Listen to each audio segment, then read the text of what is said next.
Most new technologies are created to solve a problem or improve solution for an existing problem. The popularly known app Discord is not left out of the loop as it was formed as a result of the discords in the gaming community.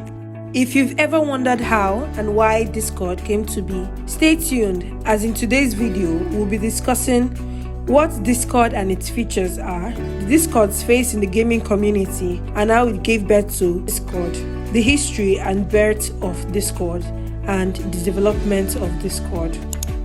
Discord is a VoIP and instant messaging social platform. It is a free voice, video, and text chat app that is used by tens of millions of people from age 13 and above to talk and hang out with their communities and friends.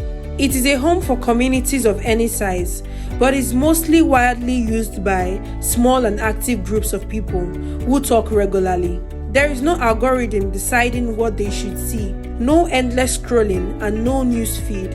Conversations on Discord are driven by shared interests. Some features in the Discord app includes servers. These are the spaces on Discord. They are made by specific communities and friend groups. The vast majority of servers are small and invitation only, while some larger servers are public. Any user can start a new server for free and invite their friends to it. Channel. Discord servers are organized into text and voice channels, which are usually dedicated to specific topics and can have different rules. In text channels, users can post messages, upload files, and share images for others to see at any time. While in voice channels, users can connect through a voice or video call in real time and can share their screen with their friends. Direct message and group direct message. Users can send private messages to other users as a direct message, popularly known as DM, as well as start a voice or video call. Most DMs are one-on-one conversations, but users have the option to invite up to 9 others to the conversation to create a private group DM with a maximum size of 10 people per group. Group DMs are not public and require an invite from someone in the group to join. Go live. Users can share their screen with other people who are in a server or a DM with them. Nittro. Nittro is a Discord's premium subscription service. Nittro offers special perks for subscribers, such as the option to customize your Discord tag, the ability to use custom emotes in every server, a higher file upload capacity, and discounted server boosts. Server boosts. Like Nittro, Server Boost gives servers special perks like more custom emotes, better video and voice quality, and the ability to get a custom invite link. Server Boost can be bought with Nittro or purchased separately. Student Hubs. Discord Hubs for students allow students to verify their Discord accounts with their official student email and unlock access to an exclusive hub for students at their school. Within the hub, they can connect with other verified students, discover servers for study groups or classes, and share their own servers for fellow students to join. Hubs are not affiliated with or managed by a school or school staff.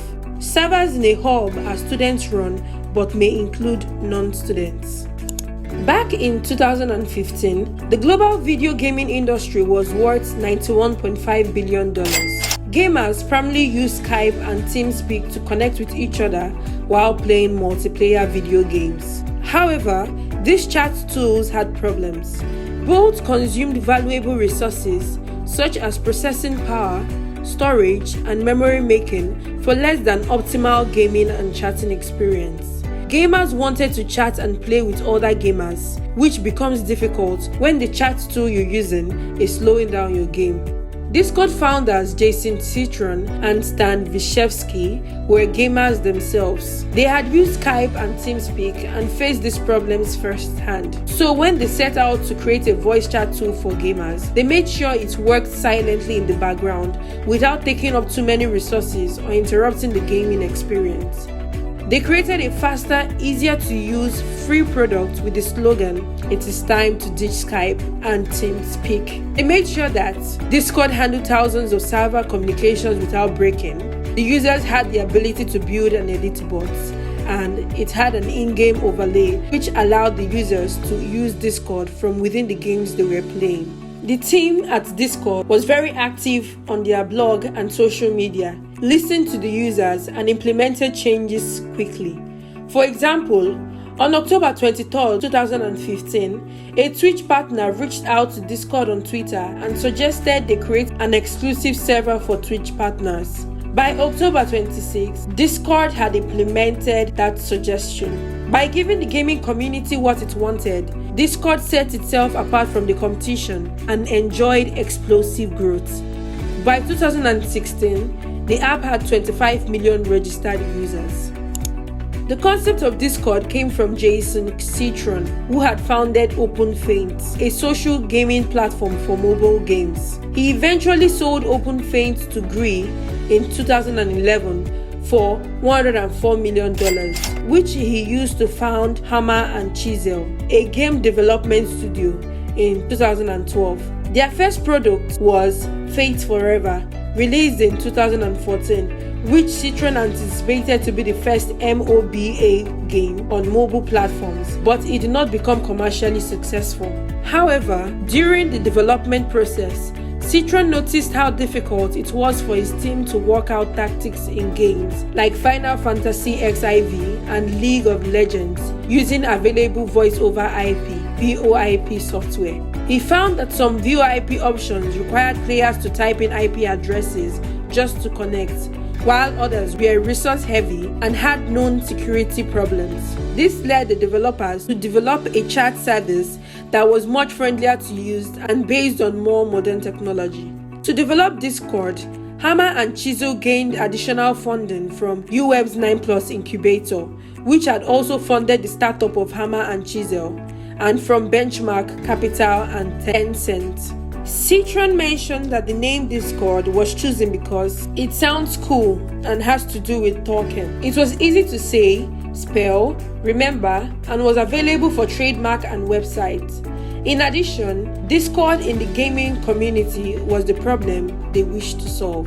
Discord opened a public beta on March 6, 2015, but was publicly released in May 2015 under the URL discordapp.com. According to Citron, the only area that they pushed Discord into was for the Reddit communities, finding that many subreddit forums were replacing IRC servers with Discord ones. Discord became popular among esports and LAN tournament gamers and other Twitch streamers. In January 2016, Discord raised an additional $20 million in funding, including an investment from Warner Media, formerly known as Time Warner. In 2019, Warner Media Investment Group was shut down and acquired by AT&T, selling its equity. In December 2018, the company announced it raised $150 million in funding at a $2 billion valuation. The round was led by Green Oaks Capital with participation from Firstmark, Tencent, IVP, Index Ventures, and Technology Opportunity Partners. In March 2020, Discord changed its motto from Chat for Gamers to Chat for Communities and Friends. This was part of their response to an increase of users as a result of the 2019 to 2020 COVID-19 outbreak, which also included the introduction of several templates. In May 2020, Discord changed its primary domain from discordapp.com to discord.com. Today, Discord is a lot more than just a bunch of gamers chatting with each other. There are communities or servers for all kinds of topics and events. Musicians release new music on Discord, businesses run public events, friends do their homework together after school, and much more. The shift away from gaming really started to take action during the pandemic. From February to July 2020, Discord users' numbers increased by 47%. During the pandemic, Discord took on a new sense of importance, connecting people to mimic in-person gatherings that were no longer as possible. It provided great comfort to many teenagers struggling with a lack of social outlets and created new friendships for people around the world. In theory, this promotes a great sense of diversity allowing access to varied perspectives in an egalitarian setting defined by authenticity and open discussion. Soon, Discord became populated with servers featuring all kinds of interests. In June 2020, having realized that it could tap into a brand new market, Discord rebranded with a new tagline, "Your place to talk," which was changed to "Imagine a place" a year later. The homepage for the app was also cleaned up, making it more inclusive to communities outside of gaming. By the end of June 2020, Discord had about 300 million users, which increased to 350 million by June 2021. Currently, Discord has a growing number of 150 million active users, 19 million active servers per week, and 4 billion server conversation minutes daily. It is definitely noteworthy how the Discord founders saw a problem in the gaming world that they genuinely wanted to fix, and they did. With a simple launch through Reddit, it's incredible how far this business has come. It is a great story of how a startup can grow away from its original idea and into something much bigger. Discord's growth doesn't seem to be slowing down. It might just become the next big platform in online communications. For more videos like this, make sure to hit the subscribe button and turn on post notifications to get notified whenever we post a new video.